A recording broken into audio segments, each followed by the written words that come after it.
Hello, I'm Jeremy Dyson. Welcome to Trophy Rides, where we hear the stories behind the rides straight from the owners themselves.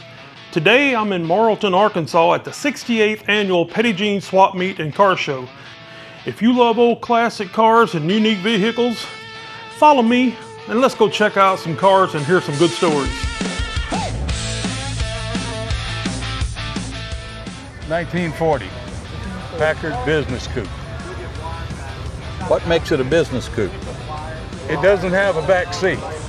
The club coupe had jump seats on each side that went down, so you could carry two kids or whatever with it. This one is all open behind the seat, so the businessman could carry his suitcase and his wares in there. Well, this one's been in some kind of business in its lifetime, hasn't it? Yes, it had.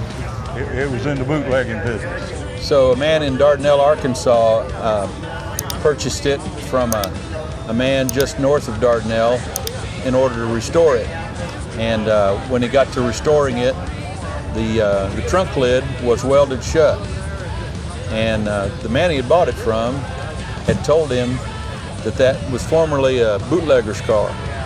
And so it doesn't have a back seat. It was a businessman's coupe, but behind that wall was a keg. And then the trunk was welded shut so nobody could inspect it.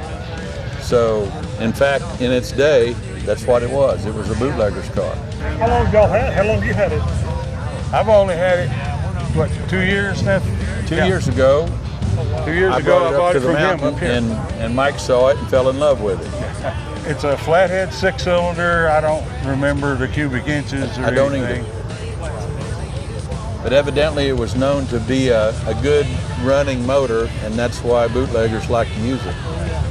Yeah, I've seen some of the old Packard commercials that they would have the engine running and could stand a coin upright on edge on top of that engine. I've never been able to stand one upright, on a countertop. But I've seen that in some of their promotional stuff they had. That was on the bigger, fancy Packard cars,